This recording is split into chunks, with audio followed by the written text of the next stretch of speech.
कैसे हैं आप सभी। आई होप से बढ़िया होंगे। आज हम करने वाले हैं स्ट्रक्चरल ऑर्गेनाइजेशन इन एनिमल्स का पार्ट 2। पहले पार्ट में हम एपिथेलियल टिश्यू के बारे में पढ़ चुके थे। इस पार्ट में हम पढ़ेंगे बाकी के 3 टिश्यूज जो कि रह गए थे, that is connective, muscular and neural tissue. So let's start this session. तो स्टार्ट करते हैं कनेक्टिव टिश्यू से। सबसे पहले देखते हैं it links and supports other tissues. ये जो कनेक्टिव टिश्यू होता है वो अदर टिश्यूज़ को या ऑर्गन्स को लिंक करके रखता है और सपोर्ट प्रोवाइड करता है। They are most abundant in complex animals. ये सबसे ज़्यादा अमाउंट में पाया जाता है। They range from soft connective tissue to specialised cells, यानी कि ये हर जगह एवरीवेयर बॉडी में प्रेजेंट होता है। All connective tissues except blood have fibroblast sales. जितने भी कनेक्टिव टिश्यूज़ होते हैं ब्लड को छोड़ के सबके पास फाइब्रोब्लास्ट सेल्स प्रेजेंट होती हैं, जो कि फाइब्रस प्रोटीन्स सिक्रीट करती हैं, और वो प्रोटीन्स का नाम है collagen protein and elastin protein, जो कि स्ट्रेंथ, इलास्टिसिटी और फ्लेक्सिबिलिटी प्रोवाइड कराते हैं टिश्यूज़ को। The cells also secrete modified polysaccharides which accumulate between the cells and fibers, यानी कि जो सेल्स पॉलीसेकेराइड्स को सिक्रीट करते हैं वो भी उनके बीच में प्रेजेंट रहता है। कनेक्टिव टिश्यू जो है 3 टाइप्स के हो सकते हैं, loose connective tissue, dense connective tissue and specialised connective tissue. बारी बारी से तीनों को पढ़ते हैं। Let's start. तो लूज कनेक्टिव टिश्यू में कौन कौन से आ जाते हैं, जैसे कि फाइब्रोब्लास्ट सेल्स आ गई, माइक्रोफाज आ गए, मास्ट सेल्स आ गई, और इसमें फाइबर्स भी आते हैं जो कि लूजली अरेंज्ड होते हैं एक सेमी फ्लूइड मैट्रिक्स में। सेमी फ्लूइड मैट्रिक्स यानी कि गाढ़ा कह सकते हैं, न ज़्यादा सॉलिड न ज़्यादा लिक्विड। ये 2 टाइप के होते हैं, एरियोलर और एडिपोज। इसमें देखो ये है मैक्रोफाज टिश्यू, ये है फाइब्रोब्लास्ट, ये है कोलेजन फाइबर्स, और ये जो येलो येलो दिख रहे हैं ये यहाँ पर इलास्टिन फाइबर्स हैं। ये मास्ट सेल है। ये 2 टाइप के होते हैं, areolar loose connective tissue and adipose loose connective tissue. Areolar tissue क्या होते हैं, यहाँ पर जो कनेक्टिव टिश्यू होते हैं ये वाइडली डिस्ट्रीब्यूटेड होते हैं पूरे एनिमल बॉडी में। ये स्किन के नीचे प्रेजेंट होते हैं और ये सपोर्ट की तरह ये काम करते हैं एपिथेलियम के नीचे। इसमें आ जाते हैं fibroblast cells, macrophages and mast cell. Adipose tissue क्या होते हैं, ये भी स्किन के नीचे ही पाए जाते हैं। इसमें जो सेल्स आती हैं उनको बोला जाता है एडिपोसाइट्स, जो कि फैट को स्टोर करती हैं। ठीक है, जो एक्सेस न्यूट्रिएंट्स हमारी बॉडी में बच जाता है या जो अभी यूज़ करने के लिए नहीं होता है वो फैट के फॉर्म में स्टोर हो जाता है हमारी बॉडी में। ये जो डायग्राम है ये बहुत इंपॉर्टेंट है, जिसमें ये वाली चीज़ जो है ये न्यूक्लियस को दिखा रही है। बाकी ये जो बड़ा सा एरिया है ये फैट स्टोरेज एरिया है, और ये पतली सी इस सेल की प्लाज्मा मेम्ब्रेन है। ना हम डेंस कनेक्टिव टिश्यू की तरफ चलते हैं, जिसमें फाइबर्स और फाइब्रोब्लास्ट जो होते हैं वो कॉम्पैक्टली पैक्ड होते हैं। इसमें जो फाइबर्स का ओरिएंटेशन होता है ये 2 तरीके के पैटर्न को फॉलो कर सकता है, या तो रेगुलर पैटर्न या इरेगुलर पैटर्न। इस बेसिस पर हमने डेंस कनेक्टिव टिश्यू को 2 टाइप्स में क्लासीफाई किया है, dense regular connective tissue and dense irregular connective tissue. Dense regular connective tissue में क्या होता है, हमको फाइबर्स के रेगुलर पैटर्न देखने को मिलते हैं। इसमें जो कोलेजन फाइबर्स होते हैं वो प्रेजेंट होते हैं रोज में या पैरेलल बंडल्स के फॉर्म में प्रेजेंट होते हैं। फॉर एग्जांपल टेंडन्स और लिगामेंट्स में हमको देखने को मिलता है। टेंडन्स क्या होते हैं, जो कि स्केलेटल मसल्स और बोन्स के बीच में प्रेजेंट होते हैं, उनको बोला जाता है टेंडन्स। और जो एक बोन और दूसरी बोन के बीच में प्रेजेंट होता है उसको बोला जाता है ligaments. Now dense irregular connective tissue की बात करें तो इसमें क्या होता है, हमको इरेगुलर पैटर्न फाइबर्स देखने को मिलता है। Fibroblast and fibres mostly collagen are oriented differently. This tissue is present in skin, यानी कि यहाँ पर किसी भी तरीके से इरेगुलरली पैटर्न में डिस्ट्रीब्यूटेड होते हैं हमारे फाइबर्स। आगे चलते हैं, अब देखते हैं स्पेशलाइज्ड कनेक्टिव टिश्यू को। स्पेशलाइज्ड कनेक्टिव टिश्यू में क्या क्या आ जाते हैं, for example cartilage, bones and blood. ठीक है, ये वेरियस टाइप के स्पेशलाइज्ड कनेक्टिव टिश्यू होते हैं। कार्टिलेज की बात करें तो इसमें क्या होता है, इसका जो इंटरसेलुलर मैट्रिक्स होता है वो सॉलिड होता है, प्लाएबल होता है, यानी कि हम इसको अगर फोल्ड करें या मोड़ें तो वो टूटता नहीं है, यानी कि ये कंप्रेशन को रेजिस्ट करता है। ड्यू टू कॉन्ड्राइटिन सॉल्ट, ये किस वजह से प्लायबल होता है? क्योंकि इसमें एक सॉल्ट प्रेजेंट होता है जिसको बोलते हैं कॉन्ड्राइटिन। अब जो कार्टिलेज सेल्स होती हैं जिनको हम कॉन्ड्रोसाइट्स बोलते हैं, ये एक स्मॉल कैविटी में इंक्लोज्ड होती हैं with in the matrix secreted by them, और इनके अराउंड मैट्रिक्स भी प्रेजेंट होता है जो कि इन्हीं के द्वारा सिक्रीट किया जाता है। Most of the cartilage in vertebrates embryo are replaced by bones in adults, यानी कि काफ़ी सारे कार्टिलेज ऐसे होते हैं कि जब हम एम्ब्रियो की फॉर्म में होता है वो कार्टिलेज रहता है, लेकिन जब जो भी बेबी है वो बड़ा होता है तो वो बोन्स में कन्वर्ट हो जाता है। Cartilage is present in the tip of nose में प्रेजेंट हो सकता है, आउटर ईयर में प्रेजेंट होता है, joints in the vertebral column, limbs and hands में भी प्रेजेंट होता है कार्टिलेज। यहाँ पर अगर डायग्राम को देखें तो ये हमारे कार्टिलेज की सेल्स हैं जिनको हमने बोला कॉन्ड्रोसाइट, और इसके अराउंड जो फाइबर प्रेजेंट है उसको हमने बोला कोलेजन फाइबर। ना बोन की बात करें तो एक हार्ड और नॉन प्लायबल मैट्रिक्स इसमें प्रेजेंट होता है जो कि कैल्शियम सॉल्ट से बनी होती है। इसमें कोलेजन फाइबर्स भी प्रेजेंट होते हैं जो कि बोन को स्ट्रेंथ प्रोवाइड करते हैं। बोन सेल्स को ऑस्टियोसाइट्स बोला जाता है और इसके बीच में एक स्पेस प्रेजेंट होता है जिसको लैक्यूने बोलते हैं। सो ये रहा डायग्राम। यहाँ पर एक चीज़ प्रेजेंट है, एक कैविटी प्रेजेंट है जिसको बोला है Haversian canal.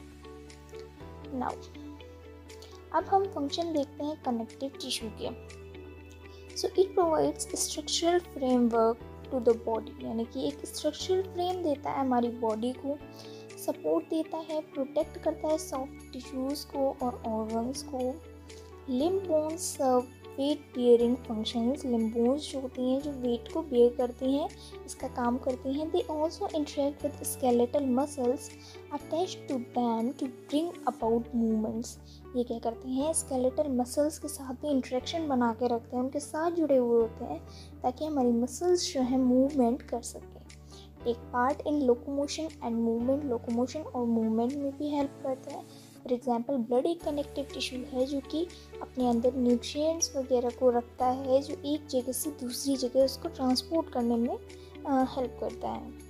Blood cells are produced in bone marrow, जो ब्लड सेल्स होती हैं वो बोन मैरो में प्रोड्यूस होती हैं, यानी कि वहाँ पर बनती हैं। ना ब्लड क्या होता है, ब्लड के बारे में देखें तो ब्लड एक फ्लूइड कनेक्टिव टिश्यू आता है। इसमें होते हैं plasma, red blood cells and white blood cells with platelets. ये चार चीज़ें ब्लड में आती हैं। Helps in the circulation of various substances, काफ़ी सारे सब्सटेंसेस की सर्कुलेशन में ब्लड जो है हेल्प करता है। एक और फ्लूइड इसमें आता है lymph, which is a colourless fluid and it is एक्सिव पार्ट ऑफ द ब्लड, यानी कि ब्लड का ही एक एक्सिस पार्ट जो होता है उसी को हम लिम्फ बोल देते हैं। कनेक्टिव टिश्यू यहीं पर ख़त्म होता है। अब हम बढ़ते हैं मस्कुलर टिश्यू की तरफ। तो मस्कुलर टिश्यू जो होता है वो बना हुआ होता है काफ़ी सारी लॉन्ग सिलेंड्रिकल मसल फाइबर्स से मिलकर के। जो मसल फाइबर्स होते हैं वो कंपोज होते हैं, यानी कि बने हुए होते हैं फाइन मायोफाइब्रिल से मिलकर के। मसल फाइबर्स जो होते हैं इनकी क्या क्या एबिलिटी बोल सकते हैं, क्या क्या एबिलिटी होती है, तो ये कॉन्ट्रैक्ट कर सकते हैं, रिलैक्स हो सकते हैं in a coordinated fashion. Their actions move the body to adjust to the changes in the environment and maintain the position of various parts of the body. ये क्या करते हैं, बॉडी की मूवमेंट को एडजस्ट करते हैं और जो भी हम मूवमेंट करते हैं उसमें जो है हेल्प देते हैं। Muscles take part in locomotion and movement, locomotion और मूवमेंट में काफ़ी ज़्यादा हेल्पफुल होती हैं हमारी मसल्स। मसल्स को हम 3 टाइप्स में क्लासीफाई कर सकते हैं, skeletal muscles, smooth muscles and cardiac muscles. तो ये है हमारी तीनों मसल्स। यहाँ पर स्केलेटल मसल्स जिसको हम स्ट्राइएटेड मसल्स भी कहते हैं बिकॉज इसमें स्ट्राइएशंस प्रेजेंट होती हैं, और इसका जो न्यूक्लियस होता है वो पेरिफेरी पर प्रेजेंट होता है और ये मल्टी न्यूक्लिएटेड हो सकती हैं। अब ये है स्मूथ मसल्स, इसमें कोई भी स्ट्राइएशंस नहीं होती हैं। नेक्स्ट होती है कार्डियक मसल्स एंड इसमें इंटरकैलेटेड डिस्क प्रेजेंट होती है और इसमें स्ट्राइएशंस भी प्रेजेंट होती हैं। ना स्केलेटल मसल्स को पढ़ते हैं, जिनको हम स्ट्राइएटेड मसल्स या वॉलेंट्री मसल्स भी बोलते हैं। ये स्केलेटल बोन से अटैच्ड होती हैं। फॉर एग्जांपल बाइसेप्स हो गया, ट्राइसेप्स हो गया। इनमें क्या होता है, स्ट्राइएशंस प्रेजेंट होती हैं मसल फाइबर्स में। स्ट्राइएशंस क्या होती हैं, ये जो डायग्राम में हमको ये लाइंस दिख रही हैं, इन्हीं को हम लोग स्ट्राइएशंस बोलते हैं। And muscle fibres are bundled together in a parallel fashion, यानी कि पैरेलली अरेंज होते हैं स्केलेटल मसल के fibres. A sheet of tough connective tissue encloses several bundles of muscle fibres, यानी कि एक टफ कनेक्टिव टिश्यू की जो शीट होती है वो सभी मसल फाइबर्स को एक साथ एनक्लोज करके रखती है। और नेक्स्ट आते हैं स्मूथ मसल्स पर, जिनको हम नॉन स्ट्राइएटेड या विस्ट्रल मसल्स भी बोलते हैं। ये इनवॉलेंट्री होते हैं, यानी कि हमारे कंट्रोल में नहीं होते हैं, ये अपने आप वर्क करते हैं और फ्यूजिफॉर्म शेप में होते हैं। फ्यूजिफॉर्म यानी कि इनके जो बोथ एंड्स होते हैं वो टेपरिंग होते हैं, टेपर्ड होते हैं। ये देखिए, इसके जो एंड्स होते हैं वो टेपरिंग होते हैं, ये कह सकते हैं पॉइंटेड एंड होते हैं। इनमें कोई भी स्ट्राइएशंस प्रेजेंट नहीं होते हैं, इसलिए इनको स्मूथ बोला जाता है। Cell junctions hold them together, they are bundled together in a connective tissue shape.